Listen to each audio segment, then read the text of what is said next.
তিনি শুধু বামপন্থী রাজনীতি করেন না, এই যুগের তরুণ প্রজন্মের অন্যতম উজ্জ্বল মুখ দীপশিতা।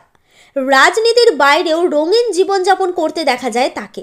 কখনো নিজের দাদা শোভন এবং সৈনীর বিয়ে নিয়ে অকপট মন্তব্য করতে দেখা যায়, আবার কখনো নিজের প্রেম ও বিয়ে নিয়েও মন্তব্য করেন তিনি। কিন্তু এইবার বামপন্থী তরুণ নেত্রীকে খুঁজে পাওয়া গেল রূপম ইসলামের কনসার্টে।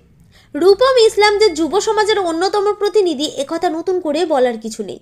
তার গানের কথার মধ্যে দিয়েও ফুটে উঠেছে একদম এই সময়ে তরুণ প্রজন্মের বিভিন্ন দাবি ও বিক্ষোভের শব্দ। তাই সেই প্রজন্ম যে তার গানে প্রভাবিত হবেই, একথা বলে দিতে হয় না। রূপম ইসলামের কনসার্টে এসে নস্টালজিক হয়ে পড়লেন দীপশিতা। তার মনে পড়ে গেল ফার্স্ট ইয়ারের প্রথমবার রূপম ইসলামের ফাংশন শোনার কথা, নিজের প্রথম প্রেমের কথা। রূপম ইসলাম নিজের বইতে সই করেও দিয়েছেন তাকে।